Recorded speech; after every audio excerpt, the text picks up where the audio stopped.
This is the BBC. This podcast is supported by advertising outside the UK. Greater connectivity benefits the greater good. And Qualcomm invented 5G breakthroughs that make it possible. See us where 5G is taking on some of the world's biggest challenges. Join us in making the world more connected with 5G.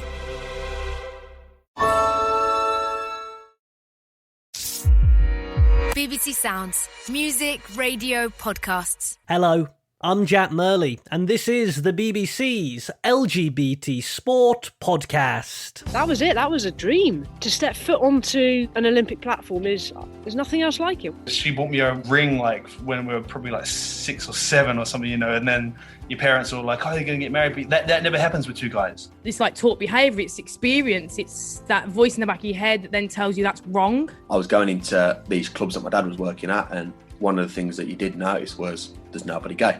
I wasn't accepted by my family, and it hit me hard. I went to university and thought, stuff it, let's go for it.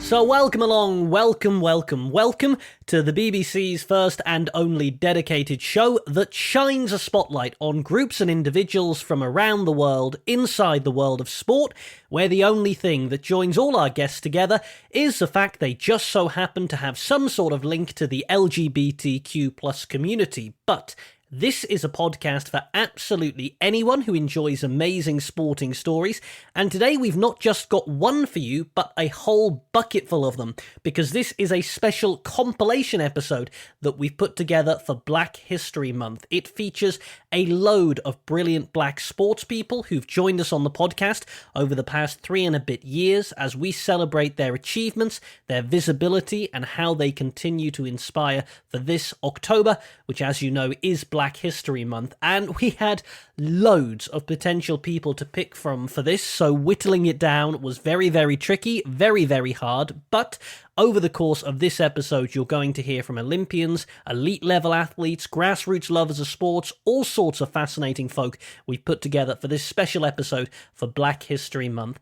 Before we get on to that, and I tell you, there are some cracking guests here. We've had great fun going through the archives to pull out some of them. A reminder that you can rate, review, and subscribe wherever you get your podcasts from. Leave us a note and 5 stars if you think we've earned it. That is very, very helpful. And we're actually going to start reading out some of the nice reviews and messages you've left for us going forward, so do leave those. They make a huge difference, and thank you for those who've already done that. Subscribing, of course, means you never miss an episode. You get them fresh to your device whenever they're released. Usually that's about 8 a.m. on a Wednesday UK time, but we do deliver bonus episodes. I will tell you there are some bonus episodes coming your way in the not too distant future. If you subscribe, you will never miss them. And if you like what we do here, get involved. If you'd like to come on, drop us a message. If you like listening, tell a teammate or colleague you think might enjoy it too, and share the love on social media. Twitter, Facebook, Instagram, TikTok, however you're social, give us a mention, please. We've just had, I don't mind telling you, our most successful month ever in terms of listening, entirely down to you and the support you've given us, not just over the past year or the past couple of years, but since we started in the autumn of 2018. The only reason we are where we are is down to your support, and for that I am massively grateful. I just can't tell you how much it means to me.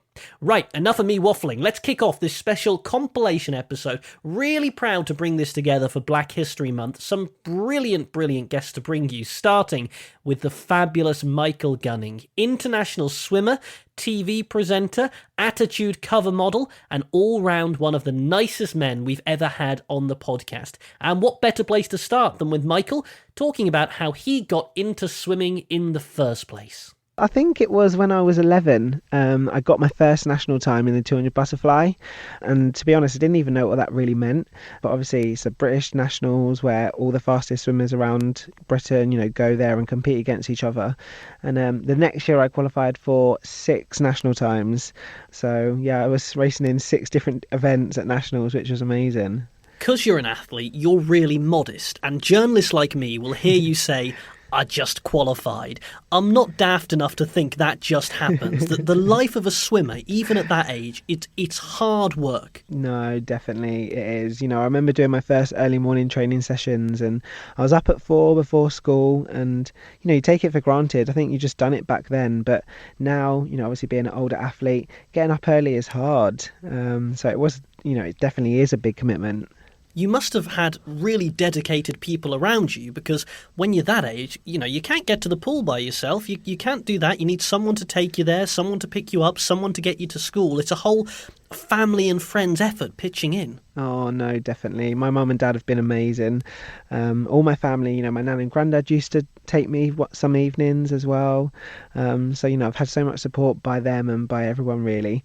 Because, I used to train at Crystal Palace. Yeah. So it was a good 45 minutes to the pool and back from my house in Kent. So, a big commitment, but definitely worth it. Did you ever think, I can't be bothered with this? I'd like to stay in bed till, 5 a.m, 5:30 a.m, even maybe 7 a.m, something daft like that, and just not do it? Yeah, I think definitely, I think every athlete always, gets to those mornings where their body is so broken that they really struggle to get out of bed.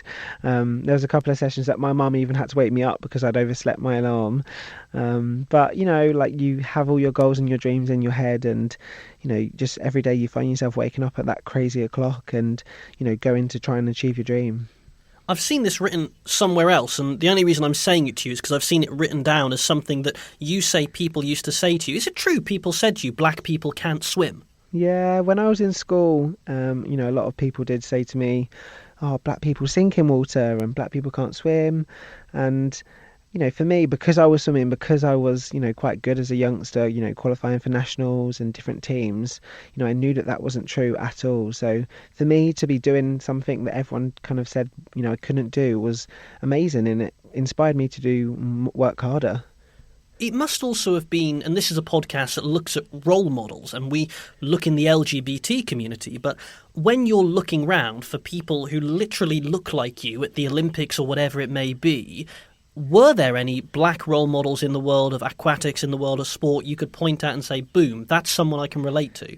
Yeah, I kind of, all my my goals and dreams was to be like Michael Phelps, because obviously he's so amazing and the records that he's broken. And, to this day, I don't think there are many black swimmers that have won Olympic gold medals. I know Simone Emanuel from America, she won, the very first black medal, I think in 2012. So, history is being broken as we speak, and it definitely needs more black people and, black swimmers, black athletes around the world. Yeah, just doing sport that you don't normally see it in. As a white Caucasian man, I'm probably not best placed to speak on this, but is that hard when you go to a meet or you go to an event and you look around, and particularly as you get to an elite level and you think, I'm the only black face here. I'm the only person who looks like me in this field, in this pool today. Yeah, no, definitely it is hard. I kind of embrace it. I do feel so honoured and, in the position that I'm in, to be able to go out and inspire and be that black role model for the younger guys out there. But I think, one of the biggest things as well was, like, growing up, you always try to look at someone, as a role model. And, for me, there was no Jamaican swimmers out there. So I think that's one of the biggest impacts that kind of made me change from swimming from Great Britain in 2016 to, representing Jamaica. International swimmer Michael Gunning, always one of our favourite guests on the podcast, a brilliant person to kick off this special compilation episode. Some fantastic trips down memory lane to come as we roll along, including this with Anita Asante. We love Anita. She is, as you know, the Aston Villa footballer who has played for England and was a key part of the Team GB side at the 2020 Olympics in London. And we chatted with all sorts of things when Anita joined us on the podcast. In what you're about to hear, we're having a chat about the evolution of the women's game and how things were for her when she was starting out. I came through the game at a point where it wasn't professional like it is now, and everything was reliant upon individuals' real drive and commitment, to be honest, whether that be shuttling yourself to a training session or your parents helping you get there or friends or people in your community. That was very much what grassroots football and the development of the women's game has come from. And I think having that element and some of those challenges or obstacles was one reason that I probably felt that I could go further afield and continue to develop and experience, more football experiences. And part of that is also, when you're a young player or a young person in general, a part of you is probably a little more fearless because you don't know what you're walking into. You don't know what's out there, but it's the curiosity, it's the wanting to see how good you can be, learn from other coaches and also play with, other internationals who are, world class or whatever. And for me, that was an exciting part of taking that leap and going out there and also just having the opportunity to be a full-time professional was like a once in a lifetime opportunity that at the time I felt I couldn't really miss out on. We talk a lot about moments you can never imagine happening if you're not an elite athlete, and I think for me, the ones that I really think must be special are the first time you pull on your country's jersey, and then the first Olympics you get to compete at, if your sport is one of those that competes at the Olympics, and you were in the position where not only were you able to compete for England, but London 2012 at the Olympics as well, a British team there, something that really hadn't been done before. I mean, what an extraordinary privilege to do those two things. Can you remember the sensation of playing for the country and then playing for the nation at the Olympics as well? Everyone thinks of sporting journeys, I think, in this kind of utopian sense, like no matter the sport or athlete, some upward trend. I remember when I first before I got into the England squad, going for tryouts and not succeeding. And that made me more hungry to go back and prove them wrong and prove to myself that I could do it. So that, the first time I shirted up at the U17 level and then onwards, and then the first debut at the senior national team was like, yeah, all those tough moments, all those tears, all those trials and tribulations, like this is the point that I wanted to get to, and this is worth it. And it meant so much to me, to my family, to all the people that had got me in that position, had believed in me, my friends and the guys that I used to play on the estate with, all of them, to show, one of us has made it and so many others could do the same. And equally, to play at home Olympics, make history by, being part of the first team to do that, was a great honor and a privilege and a moment that I'll never forget, and hopefully one I'll continue to share. Let's talk about just the first person you tell when you get told that the Olympics, for example, that's on your horizon, you've been picked, you're in the squad. Do you get a nod and a wink beforehand, and are you able to keep it to yourself, or do you have to keep it so wrapped up that you're just carrying this thing inside of you thinking, I can't wait till everyone knows? Yeah, of course, there's a inner glee that happens when you get that phone call and oh my God, I can't actually believe it, because as you know, it's a small selection as well for the Olympics. It's like 18 players. To feel that you're part of that select few that's going to be gifted this privilege and opportunity is an incredible feeling and kind of hard to describe, actually. And I think the first people I told was my parents, naturally, and my family, my siblings. And obviously they knew the protocol. They've been there before. Don't reveal anything too soon. Don't tell anyone. Exactly. Try to hold it in. Don't go off screaming to your colleagues and whatnot. But for them as well, they were always so proud, and they've experienced so much with me along this sort of career. Yeah, it's just, something that everyone wants to be able to share with the people closest to them. I always think that must be incredibly difficult. I mean, like I'll ever know, I'm never going to get picked for anything, sporting-wise or otherwise, but just trying to keep it secret that you've been picked for something as huge as the Olympics, just brilliant. And brilliant, a fantastic word to describe Anita Asante, Aston Villa footballer, England legend, Olympian from London 2012. I'll tell you, she's not the only Olympian you're going to hear from in this special compilation episode of the podcast. Now, as we take a trip down memory lane, one really powerful episode that sticks with me is from December 2018, right as this podcast was first starting out, when we were joined by Stonewall FC founding member Ashley Pitter. Now, we covered all sorts of things in our conversation with Ashley, but one thing that we had to talk about, because it's part of his story, is the racism that he had to deal with starting out. Now, in the extract you're about to hear, it's not an easy listen. Astley talks about his experience using language that you may well find upsetting or offensive at points, but it's important for Astley to be able to tell his story in his own words. So here it is, as we start by talking about, well, the lack of black role models in sport that Astley had to deal with growing up. They were few and far between. I think the first one that springs to mind is Clyde Best, who was playing for West Ham at the time, and Paul Reaney of Leeds United. But apart from that, in football, there weren't many at all. I mean, we had Muhammad Ali, boxer. Those are the only three I can think of.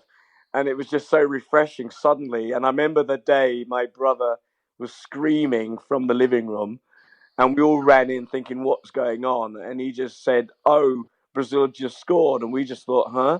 Brazil just scored. And we looked and we watched it and found that the majority of the players to us at the time seemed to be black. And like you say, we didn't see any of that in England at the time. All the players, apart from Clyde Best and Paul Reaney, were the only two players that we saw. So talk to me about when football began to go bad for you, because there was a point where your sexuality and your ethnicity became a problem, and you can tell that story far better than I can. The beginning was my height, because I'm quite a small guy. Even at 58, I was quite small. I was even smaller back at school, at primary school. So I thought then, yes, they're not going to pick you to play in the school team because you're too small. So that was one thing that went against me. The race side of it didn't actually come in until maybe I was about 16, 17 years old, when I was playing for a local side, not too far away from me. And I remember going along week in, week out to away games and things like that. And the banter, as they called it, was, and I don't know if I should use the words on air, but the N-word cropped up every time. This is how a N-word goes up for a header. This is how a N-word runs around on the pitch. So I just got that relentlessly. And, back then that was part of football, you were told. If you wanted to play football, you had to put up with it. So I did. I swallowed it and thought, you know what, they'll come round, they'll like me eventually. And what happened was, it didn't get any better. I just kept getting the abuse and I kept swallowing it, which maybe gave more encouragement that I wasn't going to deck anybody. I wasn't going to flatten anybody for saying anything. I just sort of got my head down and carried on, until one day where they just didn't pass the ball to me in this team. And at the end of the session, I just sort of got changed. And as I left the room, I just sort of said goodbye, and no one answered. And then there was someone, I don't know who, but someone out that group just shouted, National Front killed the WOG. And that was like a dagger right through the heart. I remember walking back across Clapham Common at the time in tears, desperately trying to hide it before I got home, because it's about a 10-minute walk. I think one of the guys from that team actually followed me out and said, I'm really ashamed of what happened in there, because I didn't say anything, but I'm not playing for them either. And that was the last time I saw him. Yeah, powerful story from Astley Pitter. I can remember that one. That was when this podcast was really first starting out, early days when the Stonewall FC founding member joined us to talk about his experiences. If that sounds, and I understand why, because of what we were talking about there, a little serious and somber for obvious reasons, do go back and check out that whole episode, because as we move on, we start talking about things like the gay games and him getting honoured by Her Majesty the Queen. Well worth listening to. Astley, a great guest on this podcast. And all these episodes, by the way, available in full for you whenever you would like if you look in our back catalogue. Now, if you are a regular, long-time listener, you will know we love wrestling on this podcast, and we couldn't put together a special compilation episode for Black History Month without squeezing a wrestler in, and I decided to go for the brilliant Anthony Bowens. Now, Anthony currently wrestles for AEW when he's one half of the Acclaimed tag team, but back in March 2019 when we spoke, he was really making a name for himself on the independent scene of professional wrestling. He's actually no stranger to the UK either. So in the extract you're about to hear, we talk about when he first realised he was getting it as a professional wrestler, and it actually happened to be in England. I did a tour of England in 2016, and I was in a place called Margate. Is it Margate? It is Margate. We know it well. Okay. It was in Margate. It was against a guy by the name of Alan Lee Travis for LDN Wrestling. And I think that was the first moment where I just got the complete feel and experience of what it meant to be a professional wrestler doing his job. I remember it's a beautiful, beautiful venue. The crowd was loud all night. The way the shows were structured are there's like 3 singles matches before intermission, or 3 or 4, and the semi-main before intermission has the big kind of like main event championship match, and it ends in this whole big schmaz where heels come out to try and make a save, and then the babies come in, and it leads to like a big 8-man tag rumble match, which I thought was stupid in the beginning, but it's so fun. So it's an 8-man tag match basically, but no pins. It's like rumble style. You get eliminated by getting thrown over the top rope. Interesting concept, but it made for such fun, and the crowd was into it to the point where I remember I did something to Alan, and I was laying on the ground. We were both laying there, and I felt the building underneath me shaking because I guess I had done such a good job as a kid. And I remember laying there going like, wow, this is like everything I've ever dreamed of becoming a professional wrestler. Like the emotion that I felt and the energy that I felt that night was just undescribable. So that ends up being one of my favorites, or most memorable. I can completely see why. And if you could face anyone, past, present, or future, who would that person be? Shawn Michaels. Sure. Do you know what? I'm anyone who's here for the LGBT stuff, stay with us. We'll get back to that. But you say Shawn Michaels. I remember when WWE Raw did a tour of the UK, I think maybe 2008, and he was feuding with JBL. And they always said that Shawn Michaels never did house shows and you wouldn't see him. And I remember that drum beat hit and the screams in his theme music. And I think I blacked out at that point. He is a number one with a bullet, right? Absolutely. So it occurs to me that you must have a very supportive set of friends and family around you. You couldn't do this without your loved ones, I'm sure. Especially my friends, because they were the first people that I told, honestly, before my family. And they were the ones that made me feel like it made me feel like myself, that I could be myself and be accepted no matter who I was. They did a very good job of making me feel comfortable throughout the course of how long was it? I told my best friend Greg in 2010, and then I filled in the rest of them on a need-to-know basis through the following year. So I got to thank them a lot for being such quality human beings and quality best friends, and my family as well for always supporting me no matter, whether it was my coming out or whether it was wrestling or playing baseball. I have a very, very supportive group around me, which unfortunately not a lot of people have. So I'm very thankful for that. He's going from strength to strength, is Anthony Bowens. When we spoke in 2019, there was no AEW for him to be part of, and now he is burning things up in Tony Khan's promotion as one half of the Acclaim tag team. We continue to wish him all the best. And from professional wrestling to amateur or collegiate wrestling, because in April of this year, we were joined by Justice Horn, who wrestled at an amateur level at Northern State University in South Dakota. Now, as you may well know, collegiate wrestling, amateur wrestling, Greco-Roman wrestling, call it what you will, is traditionally seen as a very straight, very white sport. So as a proud gay black man, Justice had to blaze his own trail in it, as he told us when he joined us on the show. I grew up and live here in Kansas City, but I went and competed in South Dakota. There's not a lot of people of color in Minnesota, South Dakota, and kind of the colder region of our country. But I think without a doubt, being surrounded by teammates and a coach that would support me in anything I would do and would even push me to do my initial interview with the Huffington Post when I came out nationally and talked about issues of race and issues of LGBTQ, kind of the welfare of our community. But I think the only way that was possible, because very much like you said, I wanted to keep my head down and compete. But I thought because I had such a supporting university, such a supporting team, and such a supporting coaches that I needed to speak up, because there are some athletes who may be competing at the collegiate level or the high school level, or even just thinking of playing sports that don't have that luxury. So that process of of being able to speak about your sexual identity, the fact you're a gay man in the sport of wrestling, that's sort of the end point. What's a journey that gets you comfortable enough to take that step, coming to terms with who you are? How did that happen?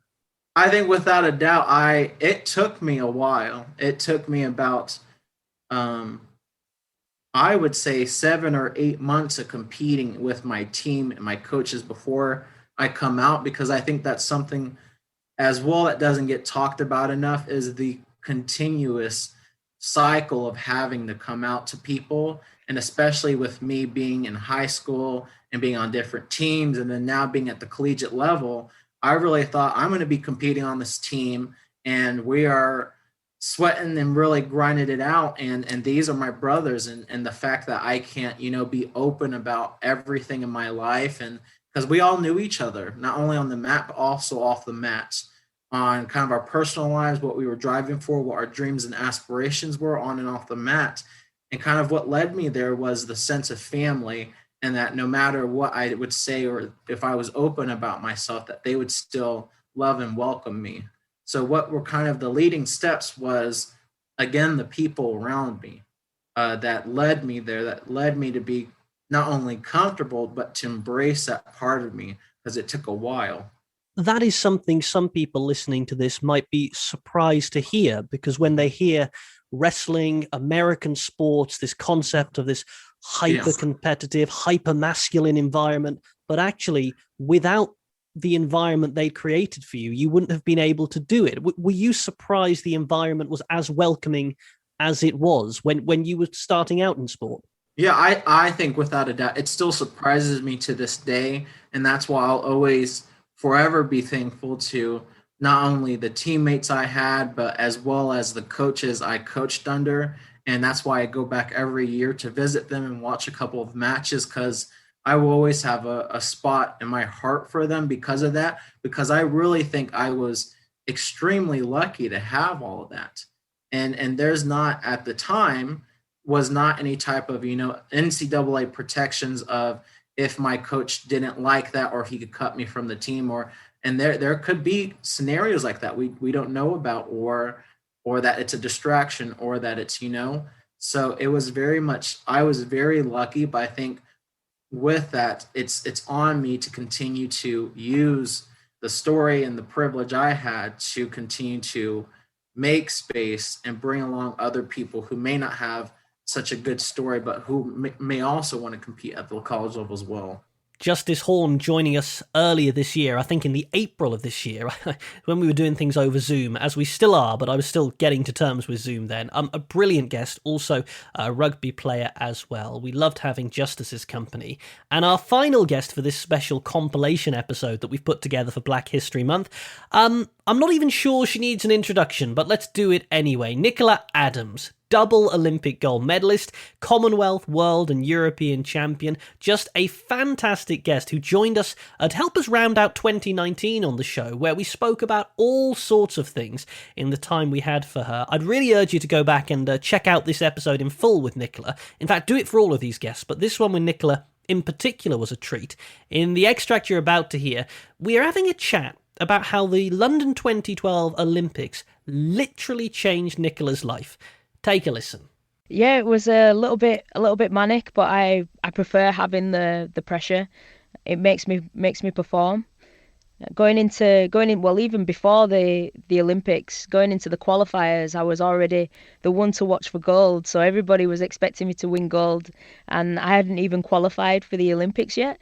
So it was a lot of pressure to have on my shoulders, but I just took it in my stride. I was used to already having the pressure of, if you can't get a medal at these major tournaments, women's boxing will be no more. We won't be able to get that extra funding to go away for tournaments.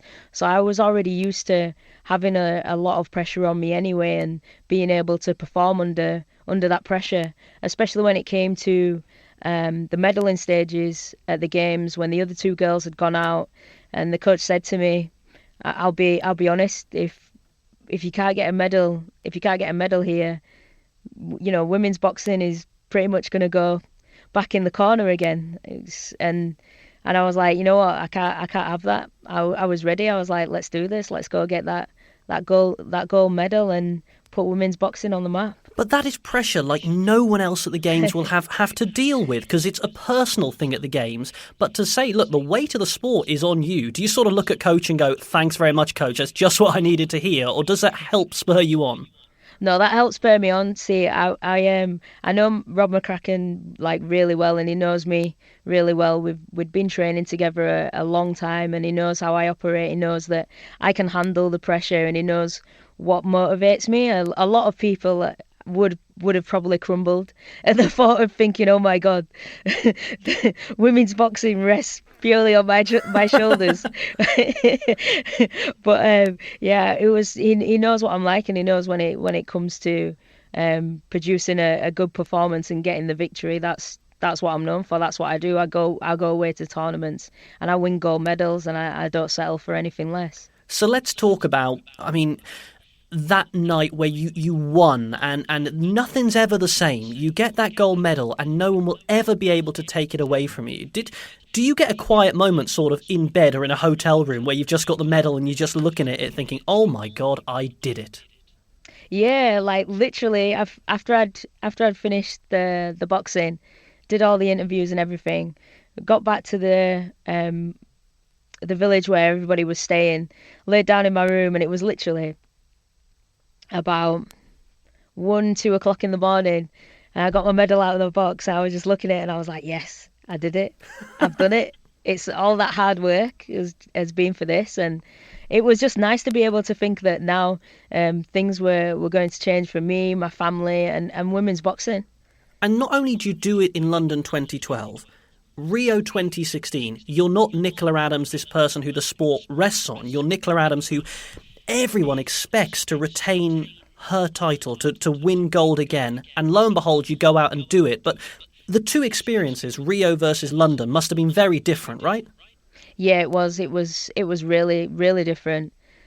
Just because I had even more pressure on me as well, because every person that boxed in the Games, every person that wanted to go to the next Olympics, I was the main target. The flyweight weight division, I was ranked number 1 in the world. I was going into Rio, European, World, Commonwealth and Olympic champion, so I had a huge target on my back, and anybody that stepped in the ring with me, if you were to beat Nicola Adams, that was it. You were going to be set for life. It's like, wow, I've just beat an Olympic champion. So I always had to give 110% in everything I did. If it meant that I was thinking, it's raining outside, I might just take a day off and not go run. I had to run. I had the motivation of the fact that my opponents out there won't be taking any days off just because it's raining. They want to beat me. So it was a lot tougher the second time around than it was the first. Do you know what? Just a lovely way to round out this compilation episode. The fabulous double Olympic gold medalist, Commonwealth, World and European champion, and all-round one of the nicest people we've had on the podcast, Nicola Adams, wrapping up this special compilation episode that we've put together for Black History Month here on the show. If you like any of these guests, by the way, there's full in-depth conversations with each of them in our archives. Those were just extracts, as you know. The archive now stretches to more than 200 episodes. This one was a particular pleasure to bring you. And don't forget, BBC Sport, I'm not just saying this to shill, it's true, is going great guns across all its platforms for Black History Month. You will see brilliant stories on the website. You'll be able to read stuff there. You'll hear stuff on the radio. You'll see stuff on the news channel. Do keep an eye out for it. Lots of my very talented colleagues working very, very hard to bring you some brilliant content for Black History Month. Now, look, we got a lot of love for our podcast last week with James Adcock. You may well have heard it. I'm sure you did. The Football League referee who shared his story the first time. And what we thought in light of that is, for about 3 and a bit years, we've been asking you to rate and review the podcast, and we never ever get round to reading out some of your reviews or your messages about who you are and where you're listening and that type of thing. So what we thought we'd start doing is maybe just sharing some of the messages that come in. So wherever you listen, however you listen, and however you found us, we would love to hear from you. You can email jack.murley@bbc.co.uk. You can tweet Jack_Murley. Just a few lines on where you are. I think, we know we're a community here, but it's always nice to hear where folks are. And we're just going to every whit and while read out a few of these. Today we're taking you to California, where David listens and says, Jack, just a quick note to say thank you for your show. Sport was not something I found until I was already out and well into my 20s.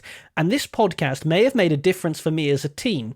I'm so pleased that LGBTQ plus young people of all ages now have a place to find positive sports role models, from F1 to the NFL, tennis, diving, football, ice hockey, which happens to be my game, and every other athletic discipline. Queer representation and being out and proud matters. David, listening in California. Thank you, David. That's really kind of you.